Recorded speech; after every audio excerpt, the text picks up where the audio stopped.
wabarakatuh. Waalaikumsalam warahmatullahi wabarakatuh. Waalaikumsalam warahmatullahi wabarakatuh. Sehat semua? Alhamdulillah. Ada yang sakit ya? Alhamdulillah. Ini tadi saya tampilkan lagu-lagu apa? Anda sudah pernah mendengar lagu tadi? Lagu perjuangan ya Pak? Jadi itu lagu himne guru. Ya. Itu adalah lagu himne Polines. Karena kemarin kita baru wisuda ya.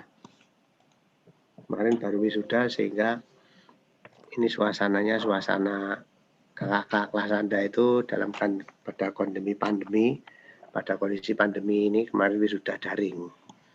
Ada yang wisuda itu dari rumah dinas wali kota karena sedang terpapar COVID sehingga dia dikarantina di sana sehingga pakai toga. Dia wisudanya dari rumah dinas karena daring ya. Ada yang dari rumah, ada yang dari kos. Nah, ini yang saya tampilkan tadi adalah lagu himne Politeknik Semarang dan juga lagu himne guru. Baik saudara sekalian, saya akan tampilkan beberapa hal yang perlu kita dalam tertib kuliah daring itu. Kalau kita kuliah menggunakan Zoom ya, maka setiap mahasiswa yang mengikuti itu menggunakan nama sesuai dengan yang diabsensi.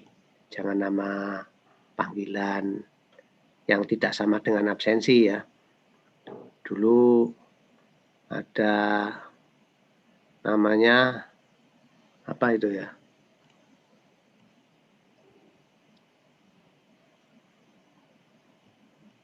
Siapa lupa namanya? Oh, ada namanya para mahasiswa itu ya. Mahasiswa itu namanya Budi itu.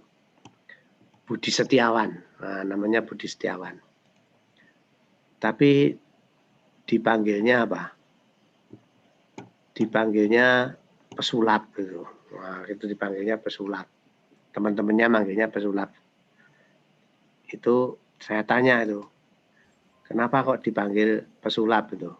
Karena bisa sulapan, Bang. Loh, sulapannya gimana itu? Itu kalau lampunya dimatikan hilang, Pak. karena badannya warnanya hitam gitu ya. Jadi terus untuk guruan teman-temannya gitu dipanggilnya ya namanya sesuai namanya ya. Itu Beni TE2B 06. Nah, bagus itu. Jadi itu ada identitas kelasnya, nomor urut absen, namanya itu ya. Lutfi 17, Lutfi itu berarti nomor urut 17 ya. Rifa 25 itu. Ganiza, M Dava 08, Bramantyo, Melisa 20, Muhammad Iqbal 05, Bagas, Juanito, Bunga, Anindya, Mikat. Nah, itu yang jadi nama yang pertama ya. Itu harus sesuai dengan absensi. Ini namanya tertib ya, tertib. Yang kedua apa? Yang kedua, pada saat Anda menggunakan kuliah daring, kamera dan mikrofon aktif gitu ya. Kamera dan mikrofon aktif. Jadi Anda memakai pakaian yang sopan, seperti halnya kalau kita kuliah gitu ya. Jadi ya sudah mandi, sudah rapi, baunya sudah harum gitu. Seperti saya ini ya. Kalau saya nampak dari tempat Anda, kira-kira rapi nggak? Rapi ya, Pak. Saya pakai jas ini.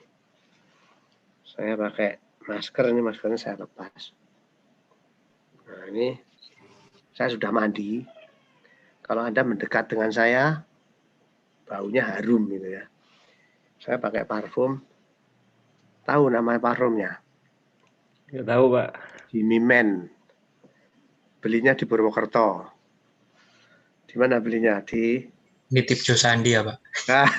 Nitip Josandi. Mana Josandi ini? Nggak pernah kelihatan Josandi. Nah itu ya. Jadi Anda berpakaian yang rapi.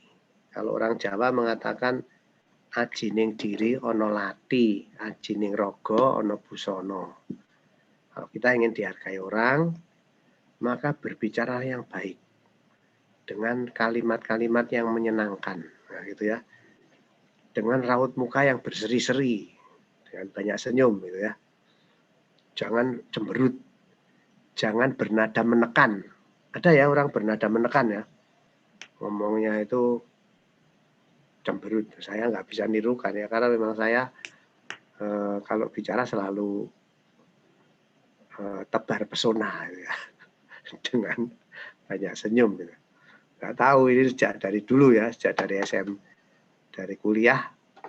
Oh ya, waktu saya kuliah itu saya tuh aktif di kemahasiswaan ya. Jadi saya, kalau menurut Anda, kira-kira saya aktif di UKM apa?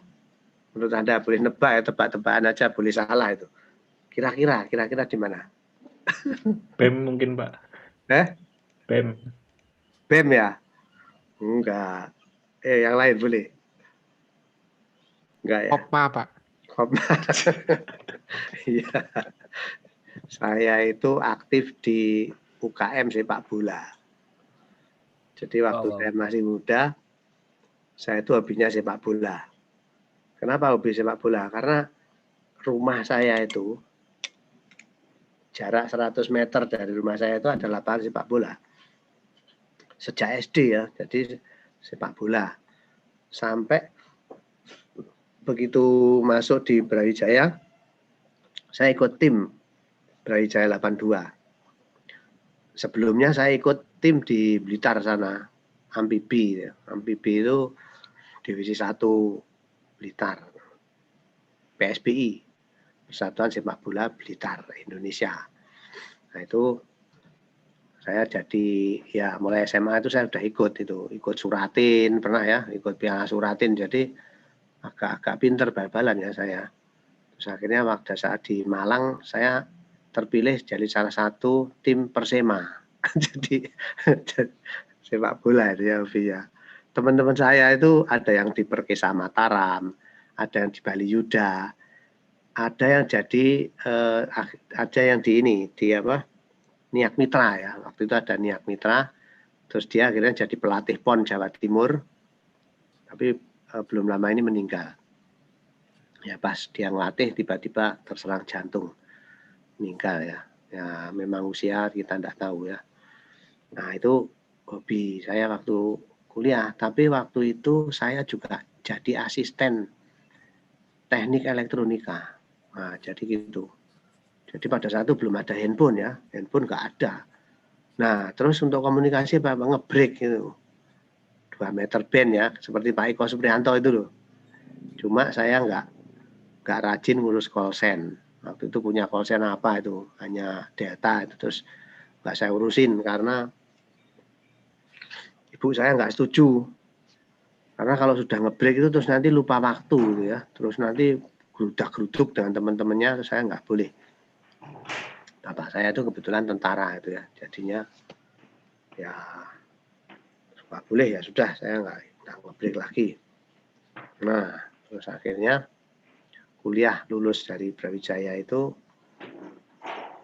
hobi sepak bola itu berlanjut ya sampai di Semarang. Pada saat saya masih dosen baru-baru di Semarang ini, saya itu ikut tim sepak bola mahasiswa gitu. karena apa? Karena kelihatan masih muda itu. Sehingga pas lawan UGM dan lawan apa itu di Jogja itu, jadi ada kompetisi itu, saya ikut. Nah, saya jadi gelandang karena di Persema kan jadinya.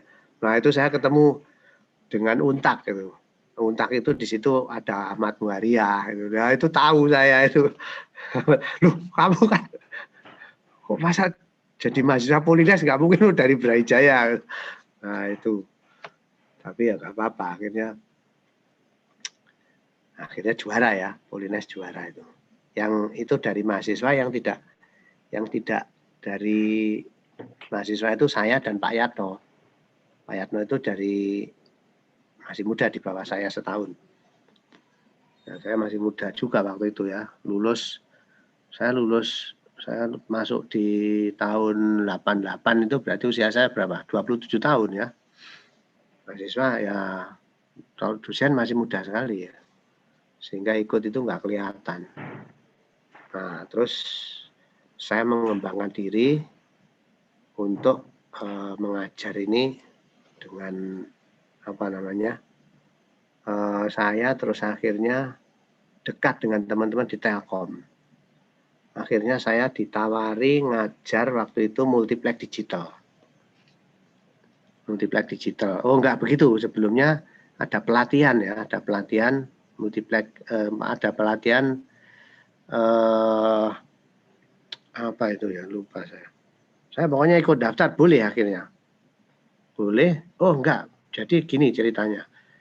Ada undangan dari Lukas Nul. Itu di Bandung. Nah, itu yang diundang itu ITB, ITS, Polines, ada 5 perguruan tinggi. UI, satu lagi mana ya? Saya lupa. ITS kalau nggak salah. Brawijaya, ITS. Nah, itu yang diundang 5. Polines termasuk ya. Nah, saya berangkat dengan Pak Suhe. Akhirnya dari situ saya ketemu dengan teman-teman Telkom. Nah, gitu ya. Akhirnya terus, itu terus saya ikut pelatihan IWSD di PT Inti. Nah, dari situlah saya dikenal oleh orang Telkom. Karena waktu itu sentral digital itu masih baru ya. Saya punya sertifikat digital, sentral digital. Akhirnya saya ngajar di PT Telkom. Ngajar tentang sentral digital. Terus dari situ saya ngajar multiplex digital. Meskipun saya nggak punya sertifikat ya. Saya nggak punya sertifikat. Tapi saya ngerti itu. Akhirnya saya ngajar, ya ini PDH, SDH itu. Saya ngajar di situ. Itu lama itu ya, saya lama itu ngajar beberapa kali di PT Telkom. Terus akhirnya saya ditawarin oleh Pak, siapa waktu itu ya, manajer SDM-nya itu siapa itu. Saya ditawarin, Pak gabung aja ke PT Telkom, nangani tentang GMD. GMD itu gelombang mikro digital di Indonesia bagian timur. Udah Bapak nggak usah tes, langsung diterima. yang ngetes ya beliau langsung. Nanti direkomendasikan ke pusat itu. Tapi terus saya bilang dengan istri saya, nah pada saat itu saya itu sudah jadi sekjur ya, tahun 92 itu. Jadi sekjur sehingga, saya enggak lah, terus tetap aja itu. Setahun kemudian saya jadi kajur tahun 93 sampai 96. 96 saya jadi pembantu direktur 1 sampai tahun 2000. Terus kemudian saya jadi anggota senat terus itu. Terus tahun 2011 saya kuliah, 2013 saya lulus. Saya waktu kuliah itu cuma waktunya 1 tahun 11 bulan. Jadi nggak ada 2 tahun ya. IPK-nya berapa? 3,82. Kumlot itu ya. Jadi termasuk keren itu ya. Jadi oleh Pak Rektor itu disalami pertama. Pak Rektor itu dulu Pak Rektornya pada saat itu saya lupa. Dulu teman, karena pada saat saya DPD 1 beliau itu di WR3 saya PD 1. Jadi pada saat itu usum demo-demo gitu ya. Nah, sehingga ketemu Pak, saya lupa itu. Sehingga pas beliau jadi rektor, saya jadi mahasiswa di wisuda. Itu disebut namanya, loh kok ini Pak itu kok ikut lagi Pak Rektor gitu. Tapi saya tidak memalukan ya, meskipun sudah tua itu, tapi kumlot gitu. Jadi yang kumlot dari MSI itu 2. Yang satu itu memang dari fresh graduate, IPK-nya 3,88 itu, 3,82. Nah itu gitu ya. Terus sehingga sampai sekarang lah saya ngajar ini. Nah sebetulnya saudara sekalian, ini teknik transmisi itu sebetulnya sudah, kalau menurut saya bukan lagi menjadi satu mata kuliah. Karena apa? Materinya sudah digabung itu ya. Perkembangan teknologi itu sudah digabung. Harusnya begitu. Cuman ya ini saya menghargai teman-teman di Prodi, tapi nanti kita akan ya evaluasi itu ya. Oke. Saya kira gitu. Silakan kameranya dihidupkan ya. Jadi salah satu tertib dalam kuliah daring itu kamera hidup ya. Mic juga boleh hidup. Nanti kalau yang kamera tidak hidup, jadi kalau Anda mau meninggalkan tempat, kuliah Zoom, itu silakan izin di chat ya. Pak mohon izin saya mau ke kamar mandi, atau mengangkat tangan sambil mengatakan Pak izin mau kamar mandi, boleh itu ya. Nah kalau kameranya tidak aktif, mic-nya juga tidak aktif, nah nanti saya minta ketua kelas untuk memanggil, ya, panggil yang bersangkutan, misalnya Anindya. Nah, sekali nggak respon kan, 2 kali Anindya. Ketua kelasnya ini siapa? Ketua kelasnya siapa? Hadir, Pak. Siapa ketua kelasnya? Iqbal, Pak. Iqbal, mana Iqbal? Hadir, Ya, Pak. di Iqbal, oh ya, ketua kelasnya Iqbal ya. Nah, nanti yang kameranya mau nggak hidupkan, itu silakan nanti Iqbal memanggil sampai 3 kali. Jadi kameranya harus hidup. Kalau 3 kali kameranya dipanggil nggak hidup, nanti saya move dari kelas ini, karena ini jadi setiap kali ini ada tertib ya. Ada tertib itu tata tertib. Seperti hanya kalau Anda masuk kelas dulu. Nah kalau masuk kelas tuh kan saya bisa melihat Anda bisa melihat saya gitu kan. Nah kalau kita keluar dari kelas, izin kan, Pak mohon izin saya mau kamar mandi, ya kan gitu. Nah ini pun juga gitu. Jadi di tertib daring itu, kalau kita menggunakan Zoom juga begitu. Jadi terus bukan kameranya dimatikan, terus mic-nya juga dimatikan, Anda bisa meninggalkan kemana-mana, itu enggak kuliah namanya ya. Kalau tidak kuliah ya saya move saja gitu, kita move saja. Jadi kita yang benar-benar yang mau kuliah gitu ya. Kita menghormati majelis ini gitu. Jadi dimanapun, kalau nanti Anda akan hidup di masyarakat, dimanapun, yang namanya majelis itu ada aturannya. Jadi siapa yang memuliakan majelis itu siapa? Ya kita, Anda, peserta majelis itu. Kan gitu. Misalnya Anda membuat satu majelis misalnya. Kemudian yang di majelis itu semau-maunya itu. Keluar, pergi, atau mungkin di majelis itu dia tidur gitu ya. Nah itu kan nggak suka Anda ya. Nah kan gitu. Maka itu berlaku ya. Di sini kita belajar ini. Nah ini membentuk karakter. Membentuk karakter Anda. Untuk latihan apa? Latihan mengendalikan diri itu. Nah gitu. Karena ini nanti terbawa. Kemarin saya jadi narasumber di PIP. Politeknik Ilmu Pelayanan Semarang. Ini sedang nyusun kurikulum silabus RPP itu. Rencana pembelajaran perkuliahan, rencana pelaksanaan perkuliahan. Nah ada peserta itu tidur dia, nah, tidur itu, dosen itu ya, tidur masih muda, tidur. Nah terus kemudian saya ajak bicara, terus setelah itu saya ketemu dengan Kaprodinya, itu ya si bapak ini gini. Kaprodinya bilangnya apa? Ya Pak itu memang troublemaker itu. Nah gitu. Troublemaker itu apa? Pembuat gaduh gitu ya. Jadi ternyata juga gitu, karakternya gitu. Pas diajarin tidur itu. Nah, itu begitu ya. Tapi ini semua jadi tadi ya. Apa? Lajining diri ono lati, ajining rogo ono busono. Termasuk busono itu apa? Itu tadi tindak tanduk, tingkah laku kita, sikap, perilaku, tidak hanya pakaian ini tidak ya. Pakaian ini yang menempel, tapi yang laku yang dilihat orang itu kan fisik kita itu. Nah, gitu. Maka ini penting untuk kita itu mengendalikan diri, menghargai dan memuliakan satu majelis. Itu nanti akan terbawa.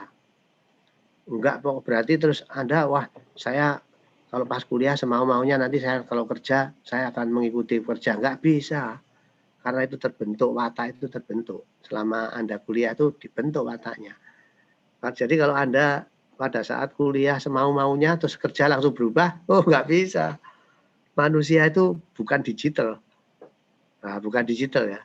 Untuk berubah jadi 1 menjadi 0 atau 0 menjadi 1 itu butuh waktu. ada delay time. Seperti halnya kalau Anda pernah punya pacar putus. Siapa yang sudah punya pacar terus putus? Siapa?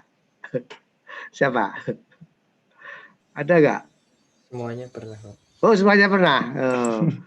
Sakit hati nggak? Nah, itu ya. Kalau Anda senang dengan pacar Anda mencintai pacar Anda, terus diputus, itu untuk mengubah untuk apa namanya? Move on kan lama ya. Wah, nggak bisa sehari langsung move on. Nah, gitu. Itu manusia. Begitu. Nah, karena itu kita latihan ini. Selama kuliah itu ya. Latihan, menghargai majelis, ya. Mengikuti tertib. Nah, itu mengikuti tertib. Itu penting itu. Pemahaman ini penting. Karena nanti Anda, kemarin mahasiswa kakak kelas Anda, di masa pandemi ini yang saya bimbing, belum wisuda, itu sudah kerja. Nah, bagaimana mereka karakternya? Karakternya itu setiap kali mau bimbingan, dia chat saya, Pak, saya ini, saya mau ketemu Bapak, mau bimbingan, Bapak ada waktu jam berapa? Kalau saya mau nemui di mana? Nah, jelas dia memberikan ini. Saya jawab, saya ketemu gini. Bimbingan tentang apa? Dia langsung menyebutkan, diuraikan detail. Saya bimbingan tentang ini. Kesulitannya di mana? Kesulitannya gini. Oke, kamu bawa ini. Saya tunggu di sini jam ini. Di jam yang saya tentukan, katakanlah 8:30 gitu ya. Dia jam 8:30 kurang sudah standby, sudah siap. Nah, itu begitu. Dia efektif sekali ngomong gini, kesulitannya dia sungguh-sungguh itu. Nah, ternyata begitu belum lulus, dia habis sidang lulus, dia sudah diterima kerja. Nah, itu ya. Ternyata begitu. Saya tanya, kemarin pagi telepon-teleponan dengan saya, gimana kamu ceritanya kok bisa diterima kerja itu? Ya itu dulu Pak, pas saya magang di situ, itu terus saya ditawarin. Pokoknya kalau kamu ini coba kamu nanti datang ke sini kalau sudah lulus ya. Nah, begitu saya lulus, saya datang ke sana, saya belum punya ijazah, belum punya SKL, sudah disuruh masuk kerja. Nah, itu. Jadi itu ya, sikap itu dilihat. Sikap kita itu dilihat oleh perusahaan. Nanti kan gitu kan. Nah, itu terus saya tanya, pada saat kamu magang, kamu disuruh apa? Oh, ini Pak, tentang ini. Nah, itu diajarin nggak pas kuliah? Enggak, Pak. Nah, terus kamu bisa? Ya, alhamdulillah bisa belajar, terus bisa. Nah, itu begitu ya. Jadi di masa pandemi seperti ini, orang-orang yang mempunyai achievement, yang mempunyai personality bagus, mempunyai kepribadian baik, itu tidak masalah gitu ya, tetap diterima. Nah, gitu. Tapi kalau Anda itu kan gini konsepnya, siapa yang menghargai diri kita? Bukan orang lain, kita sendiri kan. Iya kan? Masa orang lain care dengan diri kita? Kalau misalnya kita itu pakaiannya baunya nggak enak, pakaiannya nggak menarik, orang lain care, kamu ini tak kasih parfum kamu supaya bau, ini kamu sikatan ya? Nggak ada. Bentar Pak, ada paket. Ada orang yang ngirim paket. Oke ya, silakan diambil dulu ya. Ya, ini sajalah. Saya sebagai orang tua menasihati Anda itu sebagai anak saya ya. Sebagai anak saya sebagai pengganti orang tua Anda. Bagaimanapun orang tua itu senang kalau anak-anaknya itu disiplin. Kalau anak-anaknya itu semangat. Kalau anak-anaknya itu rapi, hidupnya tertib. Mereka jujur, mempunyai kepribadian yang baik, mempunyai sifat yang bergembira, wajahnya berseri-seri ya, kalau diajak bicara itu menyenangkan, itu senang. Nah, gitu ya. Nah, ini Anin mau izin, kemana Anin? Ya, kira-kira seperti itu ya. Jadi ini penting untuk Anda nanti. Jadi apa namanya? Anda pernah dengar tentang itu, apa namanya, ESQ? ESQ pernah dengar? ESQ ada yang pernah dengar? Hah? Pernah, Pak. Apa itu? ESQ apa itu? Cuma singkatan doang, Pak, dengernya. Siapa ya? Ini siapa tadi? ESQ. Siapa yang bisa pernah ini? Pernah dengar? Singkat atau tahu singkatannya apa itu? Panjangannya. Emotional, spiritual, quotient. Jadi kalau dulu, pada saat dulu itu orang itu mengukur apa namanya, keberhasilan seseorang itu dari IQ ya, intelijensia. Ternyata salah. Maaf ya, saya izin dulu sebentar. Monggo, Pak. Saya bicara kok mulut saya jadi pahit. Kebetulan di sebelah saya ada kopi, saya minum dulu ya. Siap, Pak. ESQ. Nah, siapa yang pernah? Benny mungkin pernah dengar, Ben. ESQ apa itu? Emotional Spiritual Quotient. Jadi ceritanya gini ceritanya. Bahwa pada zaman dahulu orang itu kalau menilai keberhasilan seseorang itu dari IQ saja. Ukurannya hanya IQ. Nah, tetapi ternyata itu salah itu ya. Ternyata banyak orang-orang jenius itu yang tidak berhasil dalam kehidupannya. Tidak baik sosialisasinya. Tidak baik karakternya. Nah, itu begitu. Itu ternyata begitu. Nah, sehingga karena kondisinya seperti itu, ternyata seperti itu, maka orang akhirnya, itu tahun 1948 atau 49 itu, ada seorang sebetulnya dia peneliti ya, peneliti tapi dia orang psikolog gitu ya, namanya Lipper, itu dari Amerika. Dia memberikan gagasan, oh kalau begitu jangan-jangan IQ itu bukan satu-satunya tolok ukur, ada yang menentukan yang lain. Nah gitu, apa ya? Terus dia berpikir bahwa orang itu bisa berpikir cerdas, tapi kan ada yang dinamakan apa itu ya? Kalau Anda inilah hati itu ya. Hati itu kan beda dengan kecerdasan otak ya. Nah, gitu kan. Jadi itu akhirnya digunakan sebagai jangan-jangan itu ya. Sangat mempengaruhi adalah pola pikirnya, tabiatnya, itu aja. Dia tapi nggak ngerti dia apa itu, kayak gitu. Nah, maka tapi nggak berkembang itu. 30 tahun kemudian maka ada dari Universitas Harvard dia meneliti tentang bahwa kecerdasan itu ternyata atau karakter seorang itu tidak ditentukan oleh kecerdasan saja. Nah, itu gitu. Oh, berarti kepribadian itu ditentukan oleh bagaimana dia bisa mengendalikan emosi. Nah, itu begitu.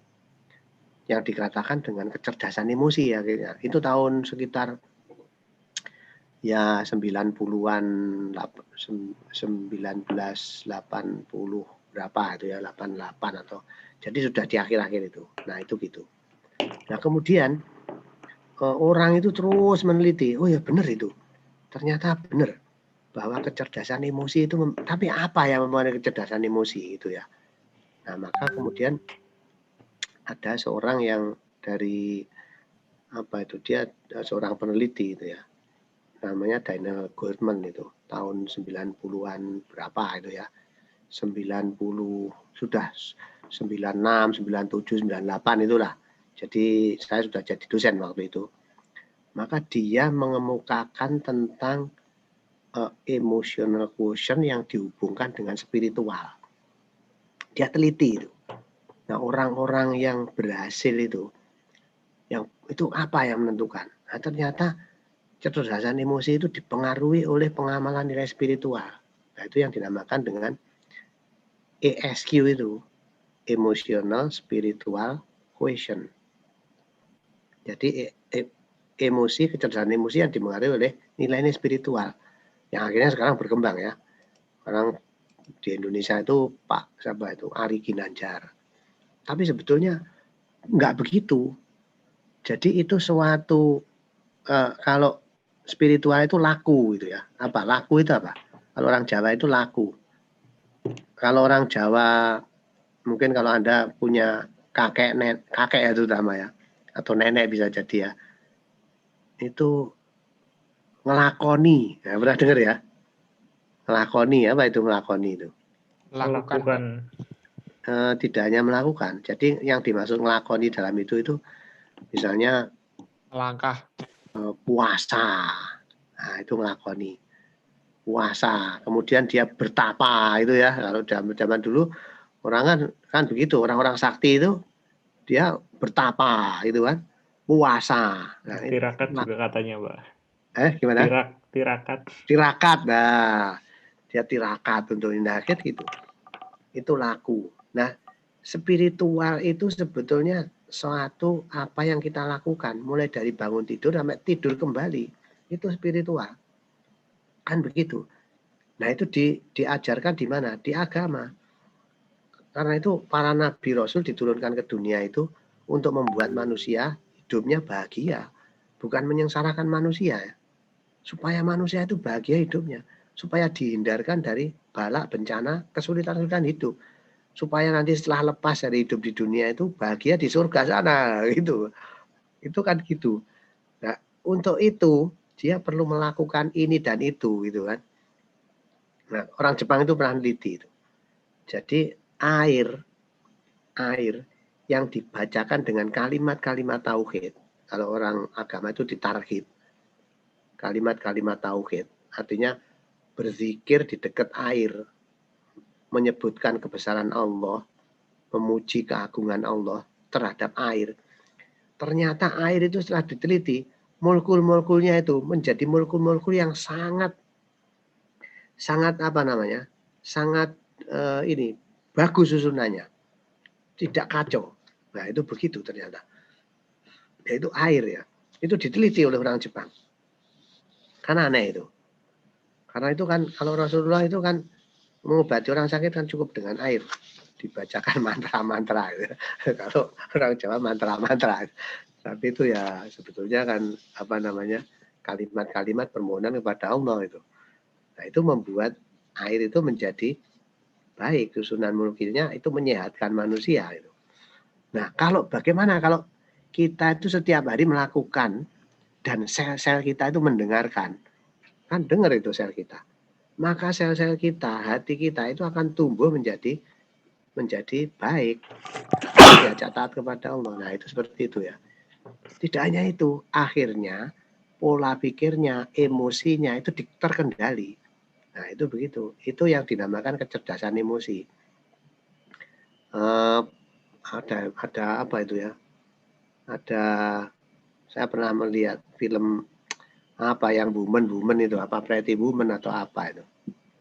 Jadi itu menceritakan ada seorang yang kaya raya, dia mempunyai perusahaan. Orangnya itu masih muda, belum menikah. Wajahnya tampan itu ya. Dan dia pada saat memimpin perusahaan itu, perusahaannya itu dia bersaing dengan perusahaan lain dan perusahaan yang lain lawannya itu sampai akhirnya jatuh bangkrut. Harus menjual. Pada saat perusahaannya harus dijual, karyawannya tidak punya pekerjaan nanti. Maka apa yang dilakukan oleh si orang yang ini lakonnya itu ya? Maka diadakan pertemuan. Oke, kita adakan pertemuan apa yang bisa saya bantu untuk menyelamatkan perusahaan Anda. Itu padahal lawannya loh ya. Maka dia mengatakan gini aja lah, perusahaan silakan saham saya dibeli. Nanti karyawan-karyawan saya akan saya beri pesangon semua dengan hasil itu. Nah, oke. Di pertemuan itu, maka apa yang dilakukan? Setelah di pertemuan dibahas, maka semua manajer sudah keluar, dia ingin bicara empat mata dengan pemilik perusahaan itu. Apa yang dikatakan? Gini, saya nggak kepingin menghancurkan perusahaanmu. Karyawanmu tetap suruh bekerja sebagaimana gajinya yang diterima tiap bulan. Tetapi direkturnya masih tetap sama. Kamu juga masih mempunyai saham ke perusahaan itu. Tetapi sekarang ikuti manajemen saya. Saya akan bantu pendanaan. Kita bagi keuntungan. Luar biasa kan itu. Itu tidak semua orang itu bisa begitu. Itu menunjukkan apa? menunjukkan kecerdasan emosi. Pada saat dia berada di atas angin, dia menang, yang dia bisa menghancurkan lawannya, tapi nggak dihancurkan, ditolong gitu. Wah, itu luar biasa ya. Akhirnya apa? Perusahaan yang ini dia bisa hidup, dan orang yang menolong itu apakah dia terhina? Enggak. Dia menjadi hero gitu ya oleh perusahaan lawannya. Wah, luar biasa ini. Yang mula-mula itu dia dianggap sebagai lawan berat, itu lawan besar yang baru dia dikalahkan, sekarang berbalik itu sampai seperti itu ya. Terus akhirnya singkat cerita itu ya seperti itu. Bagaimana pada saat dia mendapatkan tekanan? Nah itu, pada saat dia perusahaannya mendapatkan tekanan, dia tidak panik, dia tetap tenang, dia tetap bisa mengendalikan dengan baik. Nah itu kecerdasan emosi. Yang akhirnya dia bisa menyelamatkan ya. Nah itu memang ceritanya terus ada percintaan macam-macam ya. Nah itu bumbu-bumbu, tapi itu menarik. Tapi menariknya apa? Dia mempunyai akhlak dan karakter yang bagus gitu ya. Dia sampai yang dinikahi itu siapa? Pelacur. Jadi dia harus datang di pertemuan, dia harus membawa pasangan. Dia nggak punya pasangan, maka dia nyewa pelacur. Pelacur disewa dengan berapa? Tapi tiba-tiba dia jatuh cinta sama pelacurnya itu. Terus pelacurnya itu dihinakan oleh manajernya sendiri, dilecehkan ya, dibela mati-matian. Nah, dia meletakkan seseorang itu, pelacur itu mungkin pekerjaan yang hina, tapi dia tidak melihat itu sebagai kehinaan. Itu harus ditolong, diangkat derajatnya, dijadikan istrinya itu. Nah itu begitu ya ceritanya itu ya. Artinya gini, ini tentang spiritual quotient. Artinya kalau Anda ingin mempunyai kecerdasan emosi yang baik, laksanakan nilai-nilai spiritual dengan maksimal. Kalau yang muslim, ikuti itu aturan agama itu. Mulai bangun tidur sampai tidur kembali. Ikuti. Pasti itu. Janji Allah pasti benar. Rasulullah tidak pernah bohong. Nah itu gitu ya. Yakin, percaya. Nah itu gitu ya.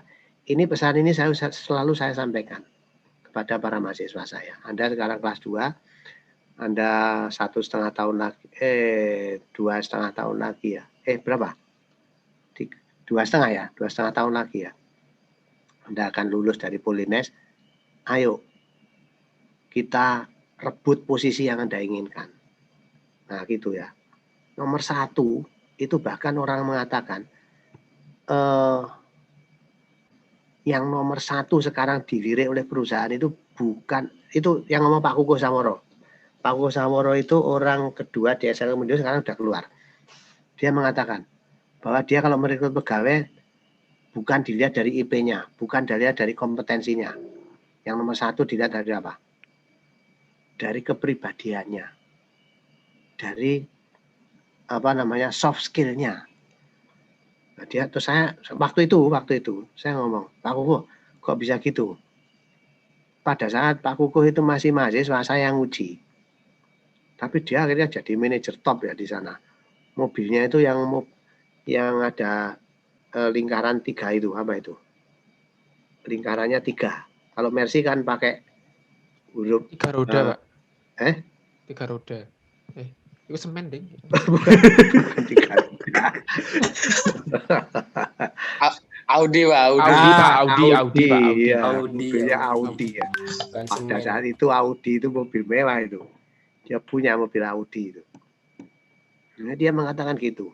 Dia apa yang dikatakan? Mas, panggil saya Mas itu. Karena kan pada saat itu saya menguji beliau saya masih muda, ya. Saya masih dosen muda. Dia panggil saya Mas. Kalau saya ingin memandekan teknisi saya, mulai dia nggak ngerti tentang sistem, tak ajari 2, 3, 4 bulan, pinter dia. Tapi kalau sudah menyangkut karakter, saya ngajari ngerubah karakter dia 1 bulan, 2 bulan, 3 bulan, setahun, seumur hidup nggak berubah dia. Akhirnya saya pecat. Nah itu yang terjadi. Memecat orang itu apakah senang? Nggak senang semuanya ya. Yang dipecat juga senang, sing pecat juga senang itu. Nah, karena itu maka kita posisikan diri jangan untuk menjadi orang, Jadilah orang yang betul-betul, artinya begini, kehadiran Anda di perusahaan itu diperlukan gitu. Jadilah kehadiran Anda di perusahaan itu diperlukan. Dari hal yang kecil, jangan membuat kesalahan. Nah gitu ya. Itu dilatih kita. Kalau Anda di perusahaan, ini cerita lagi. Ada seorang mahasiswa lulusan akuntansi, dia daftar di Polines sebagai staf administrasi. Dia sudah bekerja di bank. Saya tanya, saya ngetes. Loh ini kamu lulusan akuntansi? Iya Pak. Sudah bekerja di bank berapa lama? Sudah 4 tahun Pak. Berapa gajimu? Segini. Loh kamu kenapa ingin jadi PNS? Iya Pak, saya kepingin saya bekerja lebih lebih nyaman. Dia akan menunjukkan ini lebih safe gitu ya. Ternyata dia mengatakan di bank itu enggak safe. Karena bank itu hidup matinya bank. Terus yang satu itu, yang kedua dia masalah yang dia aktivis masjid. Saya itu aktivis masjid ya. Kadang-kadang saya itu perang batin. Kalau saya mengetahui itu, kalau di bank itu nanti ada orang pinjam itu pinjamnya segini, mengembalikannya segini, saya hitung-hitung itu saya jadi pusing Pak. Nah itu begitu alasannya. Nah, terus saya tanya, kamu rumahnya mana? Saya rumahnya di Pudak Payung. Bukan Pudak Payung, masih ke selatan lagi. Ya selatan lagi, oke. Kamu masuknya jam berapa? Jam 7. Kamu berangkat dari rumah jam berapa? Jam 5:30. Kenapa jam 5:30? Saya nanti harapan saya sampai kantor itu paling dulu. Saya pengen paling dulu, saya bisa menyiapkan seluruhnya, padahal dia masuknya jam 5:30. Saya 5:30 dari rumah. Dia masuk kantor dalam keadaan pasti pertama kali. Nah gitu. Dia pulang paling terakhir. Nah dia pada saat dia mau keluar dari bank itu digandoli oleh banknya itu. Akhirnya dia diterima di Polines. Pada saat dia diterima di Polines, bagaimana karakternya? Bagus. Dia pagi-pagi sudah datang, pekerjaannya selalu dikerjakan dengan baik. Nah itu karakter. Tidak bisa dirubah dalam waktu singkat. Kebiasaan pola yang dia lakukan itu akan terbawa di mana-mana. Nah itu ya. Ini penting untuk Anda. Itu soft skill. Maka soft skill itu apa sih? Bagaimana Anda itu nanti, tolak ukurnya simpel saja, tolak ukurnya gini. Bagaimana kehadiran Anda di kelas itu? Apakah kehadiran Anda di kelas itu, aku tak tahu gini ya. Kehadiran Anda di kelas itu dicari teman-teman kelas Anda kalau Anda nggak hadir. Apakah Anda dirindukan di antara kelompok Anda itu? Nah itu, kalau Anda itu, kalau nggak datang itu banyak teman-teman merindukan. Tapi kalau Anda datang itu membuat suasana menjadi menyenangkan, nah itu berarti udah bener itu ya. Tapi kalau Anda tidak datang itu, wah alhamdulillah itu gak teko wis sing gawe ribut gak teko. Itu seperti itu, hati-hati itu ya. Jangan sampai itu. Nah, jadi gitu. Kalau ada datang, wah ini teko ini. Wah itu temennya nggak seneng ya. Jangan. Jadi Anda jadilah pribadi yang menarik bagi teman Anda. Nah gitu ya. Jadi menarik itu apa? Simpel saja. Jadi Anda lebih banyak mendengarkan. Kalau diajak bicara temannya, dengarkan dengan baik. Nah gitu ya. Anda banyak memberikan bantuan. Ya, itu aja. Teman Anda itu apa yang ini bantu, ini dibantu. Waduh aku ini mau bawa tapi nggak ada temennya, tak temenin ya. Loh, kamu kan cowok nggak apa-apa, tak temenin. Oh, temenin itu. Terus dia butuh bantuan ini, pakai aja ini, motor saya pakai, saya nggak apa-apa. Nah misalnya gitu. Itu hal-hal yang mudah. Tapi itu perlu dilatih, ya, perlu dilatih. Pengorbanan seperti itu perlu dilatih. Kalau itu nanti sudah menempel menjadi kepribadian Anda jadi pribadi menarik. Oh, di mana-mana diterima Anda kerja. Jangan takut. Jadi skill itu penting ya, tetapi soft skill jauh lebih penting. Nah, gitu ya. Ini tak ini kan ya. Tak tampilkan sesuatu yang sesuatu yang penting Pak, ini. maaf, izin ke toilet, Pak. Ya, silakan, enggak apa-apa. Siap. Silakan ya. Ini ya. Ini tak share ini sedikit ya. Ya, izin ke toilet boleh ya. Ini Anda pas yakin Anda belum pernah mengetahui ini. Kelihatan ya?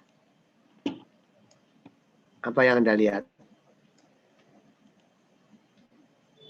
Undang-undang, Pak. Undang-undang.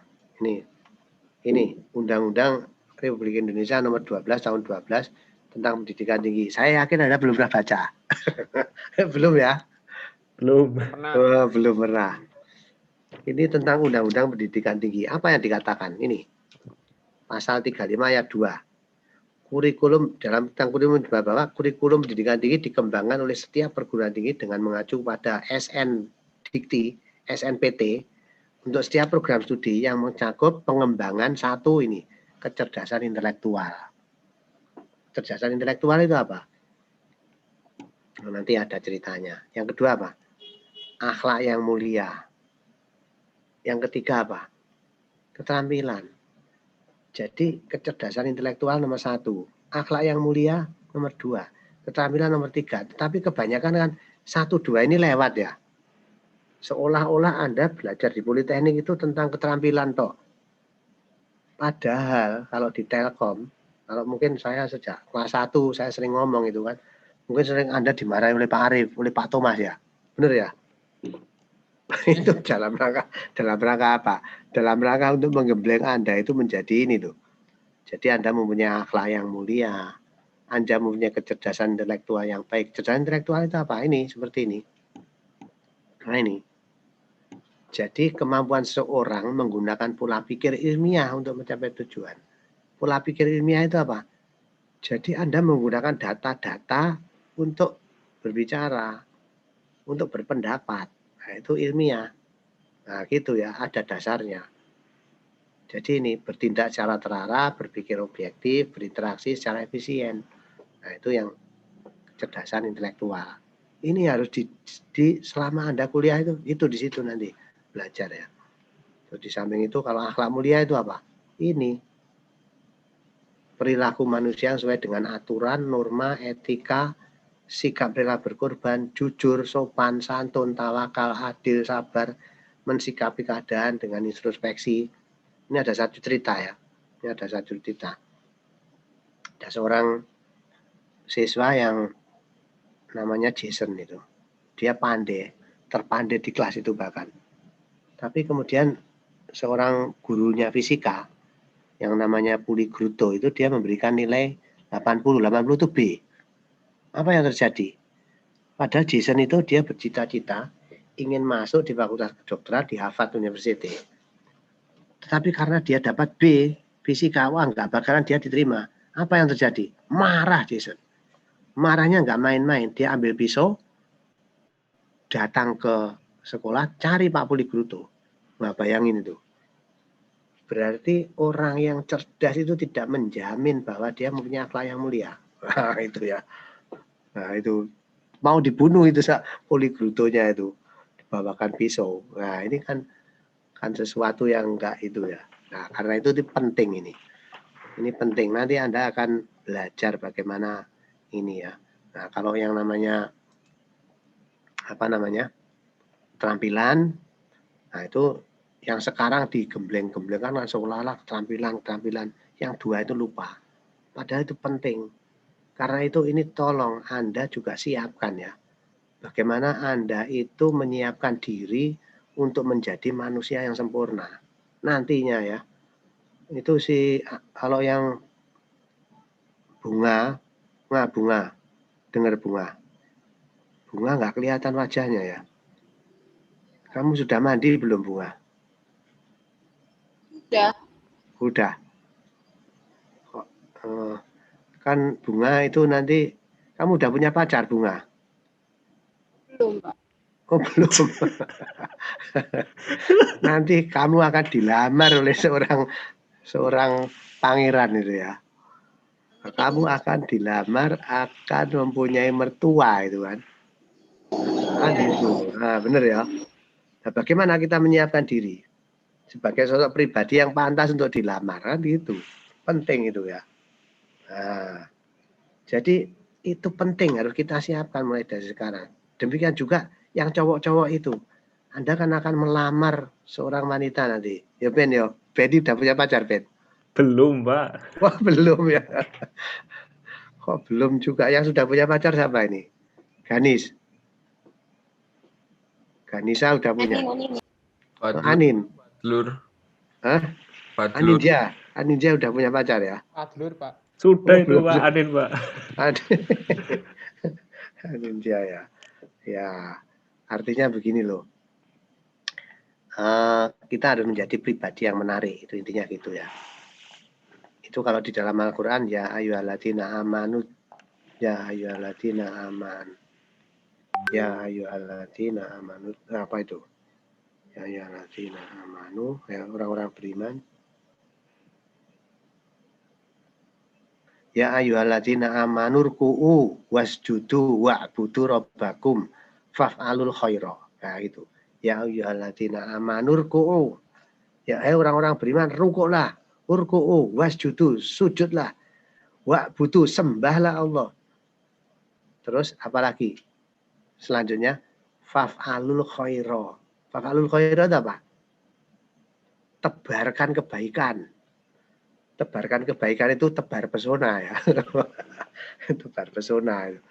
Faf'alul khaira la'alakum tuflihun. Pasti kalian akan mendapatkan kemenangan. Oh itu katanya Allah begitu. Masa bohong? Tebarkan kebaikan. Penting itu Anda untuk belajar itu ya. Oke. Kita sudah ngomong panjang lebar. Anda setelah ini nanti ada kuliah lagi enggak? Kuliah apa? Lutfi? Jaringan komputer, Pak Ari. Pak Ari Zoom juga ya? Biasanya Zoom, Pak. Zoom ya. Oke, pesan saya Anda kalau Zoom coba kameranya dihidupkan ya. Itu Muhammad Iqbal, Raka, Bimo, Seva itu enggak menghidupkan kamera. Itu mesti enggak ada orangnya ya. Iqbal ada enggak? Nah, enggak ada toh, enggak jawab toh. Raka enggak ada. Ada, Pak. Ada kok kameranya enggak dihidupkan. Sinyalnya enggak kuat, Pak. Sinyalnya enggak kuat. Kalau gitu mic-nya dihidupkan. Mic-nya dihidupkan ya. Nah, mic-nya dihidupkan. Kalau Bimo ada enggak Bimo? Enggak ada ya. Seva enggak ada. Muhammad Iqbal enggak ada. Ini jadi kesungguhan Anda. Oke, kita print screen dulu ya. Boleh senyum-senyum. 1, 2, 3 ya. Oke, sekarang saya akan lagi ya, sebentar lagi ya, action dulu ya, action. Anin. Action lagi. 1, 2, 3. Ya. Oke. Ini bunga masuk lagi ini. Ya, saudara sekalian, ini kita ini ya. Kita akan menerangkan tentang ini ya. Tentang apa namanya?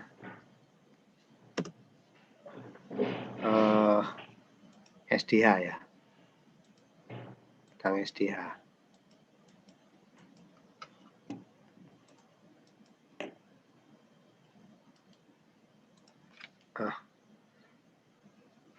Oke, sekarang saya akan share SDH ya, materi SDH. Sudah pernah mendengar SDH ya?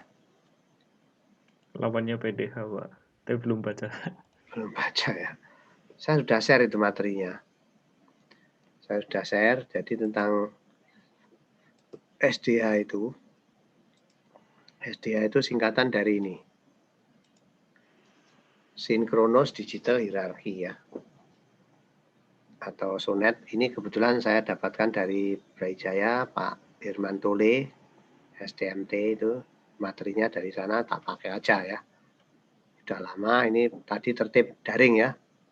Menggunakan Zoom dan seterusnya. Ini terus ini Anda ya. Ini yang barusan masuk ini ada di sini. Anin sudah action itu ya. Oke. Nah, sekarang SDH itu apa sebetulnya gitu? SDH itu adalah satu broadband ISDN network skenario itu zaman dulu ya. Jadi adalah transmisi broadband. Transmisi broadband. Broadband itu dia mempunyai bandwidth di atas 2,048 kbps atau 155 kbps di atas itu ya. Nah, kenapa ada SDH? Karena SDH ini adalah merupakan transmisi sinkron yang mengatasi permasalahan-permasalahan yang terjadi di dalam PDH sebelumnya. Ini nah, kalau PDH itu kan ada masalah itu PDH itu. Jadi pada saat nanti kita membahas SDH ini, PDH itu masalahnya yang pertama adalah SDH ini tidak memiliki format standar internasional. Tapi yang dimiliki formatnya adalah format nasional. Jepang buat format sendiri, Eropa buat format sendiri, Amerika buat format sendiri, meskipun itu diikuti oleh negara-negara yang lain ya. Tetapi sebetulnya formatnya bukan internasional, enggak satu format. Nah itu timbul masalah banyak. Masalah ya. Setiap negara memiliki hierarki yang berbeda-beda transmisinya ini. Kurang manajemen dan fungsi pengawasan dalam PDH. Nah ini kalau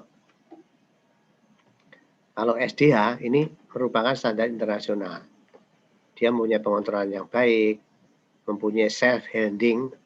Jadi ini untuk routing, untuk apa? Ini dapat dilakukan secara sudah baik gitu ya.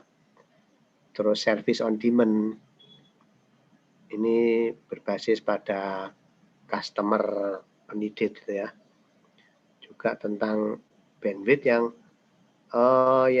fleksibel tetapi mudah untuk ditingkatkan itu. Ini protokolnya. Nah, ini nggak apa-apa ini. Nah, kalau ini masalah ya. Yang masalah kenapa SDH 3 standar, yaitu Eropa, Amerika Utara dan Jepang. Yang ini standarnya itu kalau Eropa itu masih ingat ya, kalau Eropa itu apa standarnya? I1. Ya, tidak hanya I1 ya, ada E1 sampai dengan ini I1 sampai dengan apa? E4 apa ya, Pak? Ya, sampai dengan E4 ya. Kalau bitrate-nya mulai E1 bitrate-nya berapa? Coba disebutkan. 2 Mbps. Ya kan? Yeah. E1 itu 2048, E2 itu 8448, E3 itu 34368, kemudian E4 139 264, itu kan. Sedangkan Amerika Utara di sini dalam Amerika Utara apa? T ya. T1 sampai dengan T4. Nah, gini. Kalau Jepang itu ada J1 sampai dengan J4. Nah, kalau E itu Eropa. Kalau J itu Jepang. Kalau Amerika kok T kenapa? Ada yang tahu? Kenapa kalau Amerika kok T? Siapa yang tahu? T itu singkatan dari terestrial.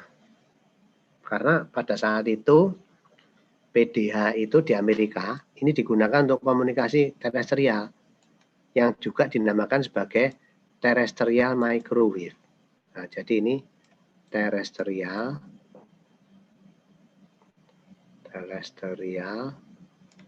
nah gini ya, microwave.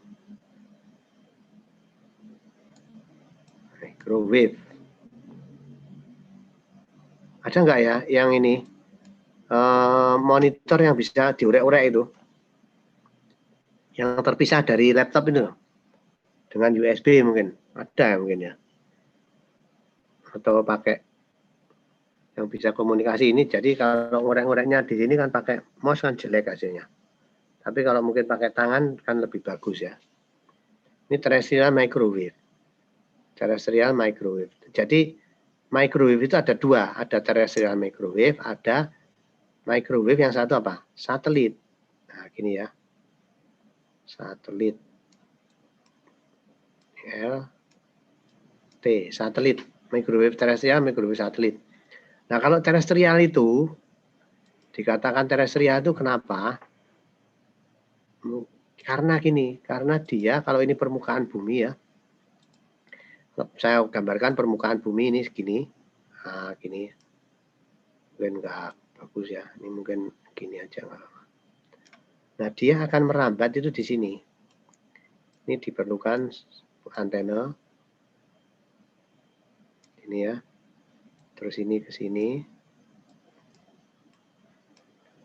Ini ke sana ya. Nah, gini. Ini terus di sini ada lagi gini. Nah, gini. Terus di sini juga ada lagi ini. Nah, sambung menyambung ya. Sampai terakhir di sini. Nah, jadi ini dari sini ke sini. Tujuannya dari sini ke sini. Tujuannya. Tapi melaluinya ini ke sini. Sana ya. Sini. Nah, ini merambat di permukaan bumi, terrestrial. Ini terrestrial itu ini, bumi ini. Di sini ya. Nah, karena itu ini, karena ini terrestrial ini, karena itu ini dinamakan microwave terrestrial. Ini gelombang mikro ya. Antenanya pakai antena parabola itu loh. Itu ya, bisa membayangkan ya. Nah, ini karena itu dinamakan microwave terrestrial. Kalau yang Eropa microwave terrestrial enggak? Yang Eropa. Yang di sini. Sama. Karena itu ini PDA itu juga dinamakan sebagai GMD. Gelombang mikro ya, ini R. Mikro digital. Nah, gini. Digital. GMD. Gelombang mikro digital. Kenapa dinamakan gelombang mikro? Karena dia menggunakan carrier gelombang mikro. Kenapa gelombang digital? Karena yang dibawa itu informasinya adalah sinyal-sinyal digital. Itu GMD ya. Juga ini dinamakan GMD. Di Indonesia juga gitu. Oke, ini saya hapus. Nah, ada 3 standar yang berbeda. Yang standar ini dengan ini tuh nggak bisa saling berkomunikasi. Kalaupun berkomunikasi harus diturunkan sampai ke level baseband 64 kbps. Itu nggak bisa. Ya, kira-kira seperti itu ya. Oke. Selanjutnya adalah sedang SDH, hanya satu standar di dunia. Jadi ini ada ceritanya sebetulnya. Pada saat Eropa itu mengembangkan E5, Jepang mengembangkan J5, Amerika sampai T4 saja.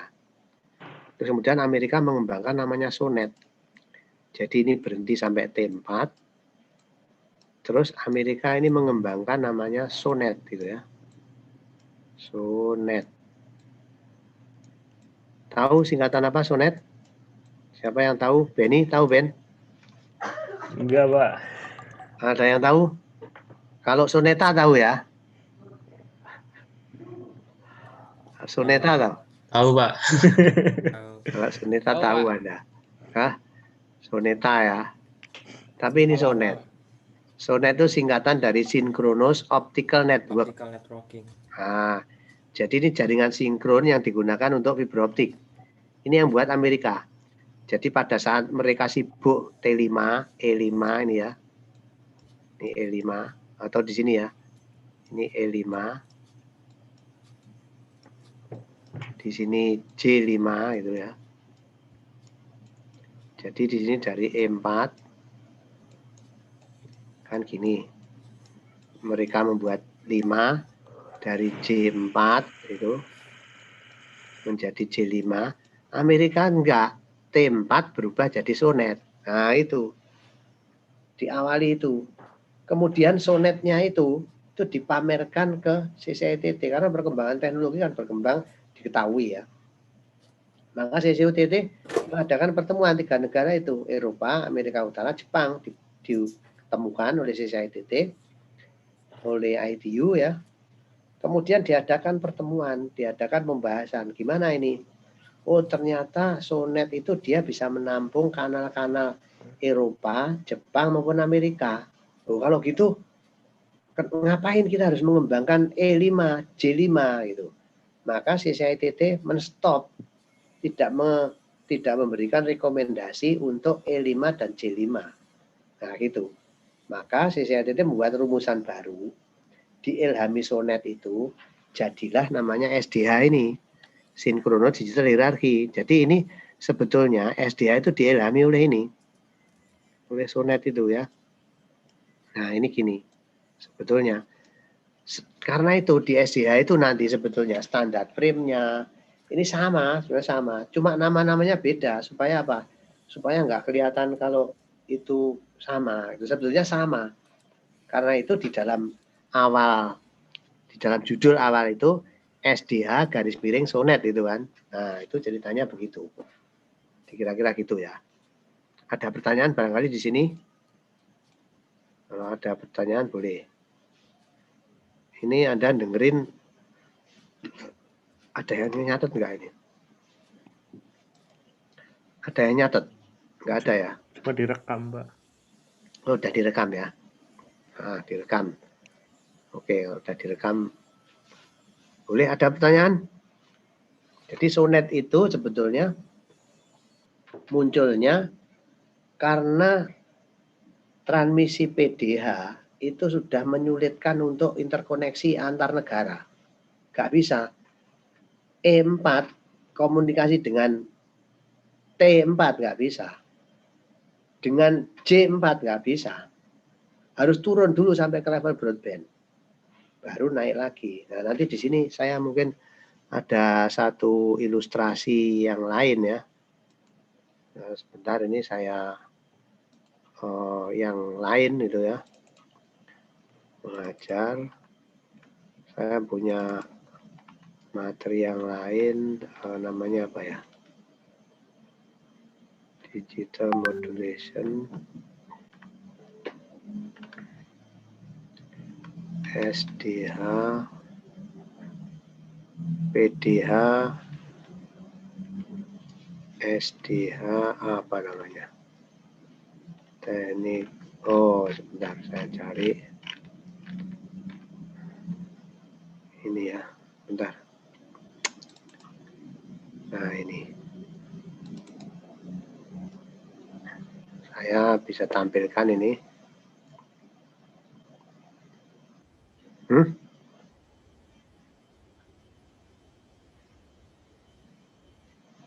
Nggak ada. Nggak ada. Jadi tidak ada konverter dari T4 ke E4 misalnya, nggak ada. Nah ini saya berikan contoh di sini. Nah ini ya. Nah, saya akan tampilkan. Aduh, ini laptop saya udah mulai ngehang nih. Kalau tampil banyak-banyak terus gitu. Oh ini harus saya tutup. Yang mana ya saya tutup? Ini saya tutup dulu aja deh. Save. Oke, sekarang saya share. Yang ini, mudah-mudahan bisa ini ya. Waduh. Belum bisa ya. Ini saya mesti harus tutup nih. Saya harus tutup. Oke, ini sekarang saya tampilkan. Nah, oke, bisa tampil ya. Apa yang Anda lihat?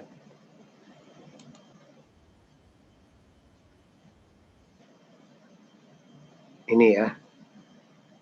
Kelihatan? Hitam. Mandi. Nah ini ya. Cuma di Explorer, Pak. Folder Explorer. Ini apa ini? Disadvantage of PDA multiplexing method. Tampil? Enggak, Pak. Enggak, Pak. Ini masih yang di file D, Pak. Masih di file Explorer, Pak. Oh, sebentar. Saya tampilkan. Sebentar ini. Explorernya saya tutup saja. Yang Explorer saya tutup saja. Biar konsentrasinya hanya satu ya. Ini slideshow ya apa ini? Oh ini, nah, oke sekarang kayaknya sudah. Ini mungkin terlalu banyak ya. Tak tutup lagi. Satu lagi apa ini? Oke ini saya save. Ini saya tutup karena ini terlalu banyak yang dibuka jadi masalah. Nah, mudah-mudahan ini kelihatan ya. Ya sudah kelihatan? Oke. Nah ini ya. Nah perhatikan itu. Ini maksudnya apa ini? Ya ini ya. Jadi PDH itu kalau ini 140 mega itu kita ingin digabung dengan yang lain itu nggak bisa. Mesti harus turun dulu sampai ke level ini 64 kbps. Baru digabung ke tempat lain. Kan 140 mega digabung itu nggak bisa. Mungkin ini yang di sini, nah ini. Nah, ini oke, ada Jepang, ada Amerika yang berbeda ya. Nah, terus di sini harus turun dulu ya ini. Jadi ini maksudnya dari 440 itu kalau digabung nggak bisa. Sementara kalau yang harus turun sampai ke sini. Jadi misalnya ini ada E4 digabung dengan ini nggak bisa, dengan J4 nggak bisa karena beda, bit rate-nya beda ya. Nah ini salah satu kelemahan yang diperbaiki dengan SDH. Nah sementara kalau SDH apa ini multiplexingnya bisa dilakukan 4 kali. Nah, jadi kalau misalnya ini dari sini STM1, STM1, STM1 tinggal diambil aja ke sini dan kecepatannya masih sama. Nah ini ya, kalau STM1 itu kecepatannya ini 15552, STM4 4 kalinya. Kita tinggal ngitung pasti 4 kalinya. Nah, gitu. Ya, ini multiplexing bisa gitu. Terus kemudian kalau di dalam nah ini sama n kali ya. Jadi seperti itu. Nah, ini contohnya ini. Jadi STM1 itu ini, STM4 ya 4 kali ini. STM16 ya 16 kali. 64 kali dan seterusnya itu ya. Oke ya seperti itu ya. Oke. Ada pertanyaan? Nah, nggak ada ya. Nah, oke. Kalau sonet seperti apa? Sama. Sonet cuma nanti kalau di sini STM, kalau di sana STS. Bedanya itu. Jadi nanti Anda perlu tahu ini apa itu STM, apa itu STS itu. Nah, ini kalau di sonet seperti ini. Ini ada STM. Ya. Kecepatannya ini STS1. Ada STM 0, ini enggak ada ya. STS3, STM1, STS12, 4 dan seterusnya. Nah, cuma gini aja. Ini kapasitasnya. Nanti kapasitasnya ini. Nah, ini bagaimana cara ngitungnya? Nah, nanti kita bahas ya. Nah, ini adalah hierarki dari kapasitas SDH. Jadi kapasitasnya masih dalam satuan ini E1 ya, sampai dengan E4 ya. Ini SDH ya. Karena itu di sini E1 Indonesia masih ada. Nah, ini cara bagaimana pembentukan frame di dalam SDH itu tidak semua kanal PDA bisa masuk ke dalam SDH. Tapi ada, kalau yang dari Eropa yang bisa masuk hanya E1, E3, E4. Kalau yang dari Amerika bisa ini, order 1, order 2, order 3. Terus selanjutnya langsung STS1 ya, nah, langsung sonet, nah gitu. E4-nya bahkan ini dipindah ke sini ya. Nah, kemudian kalau ini PDH, SDH, ATM itu bisa masuk ke dalam ring SDH dengan cara ini, di package, diproses, kemudian ditransmit masuk ke SDH network, dipisah lagi nanti. Nah, ini adalah kecepatan dari perbandingan ya, perbandingan antara SDH dan PDH. Ini yang paling tinggi itu adalah ini, sementara yang paling rendah itu adalah ini. Nah, itu perbandingannya ya. Apa Mas? Oh ya, bentar.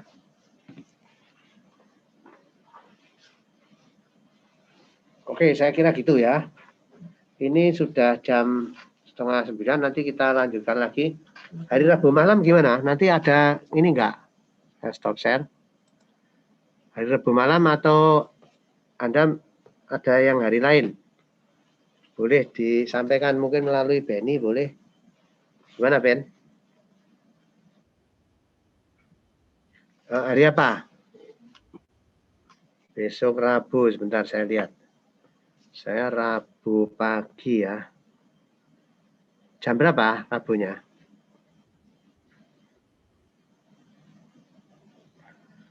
Saya tak lihat juga.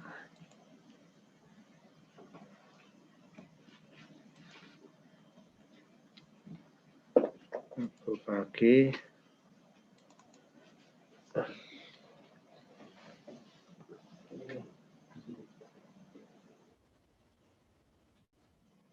Rabu jam pertama. Saya hari ganti ya.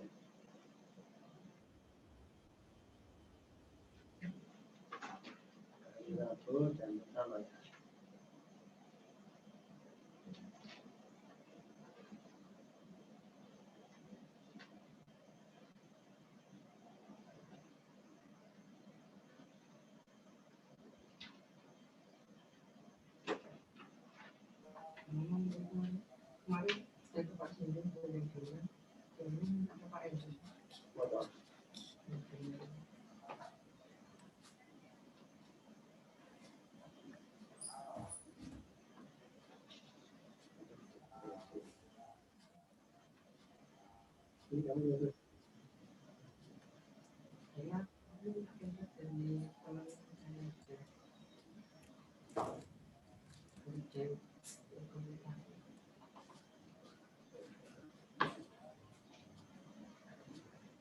Pagi apa malam sih?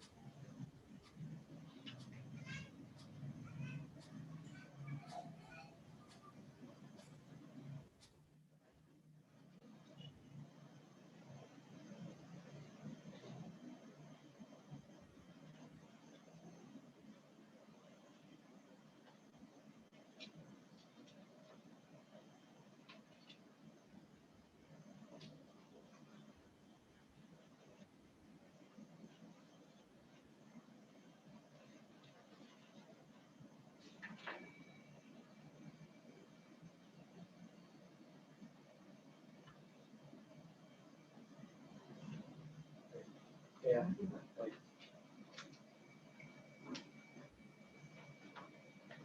Saya kalau Rabu itu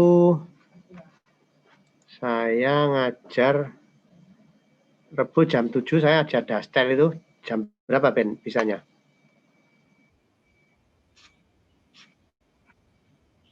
Kamis pagi kalau Rabu jam 8.30 bisa?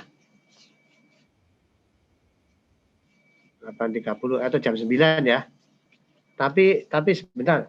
Besok itu saya Rabu itu dijadwalkan ada koordinasi dengan Pak Dir. Berarti kita tunggu dulu ya, nanti tak kabari ya. Nah, ya wis. Udah saya kira gitu.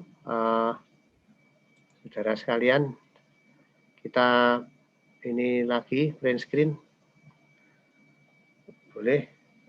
1, 2, 3. Ya. Selamat pagi. Assalamualaikum warahmatullahi wabarakatuh. Waalaikumsalam warahmatullahi wabarakatuh.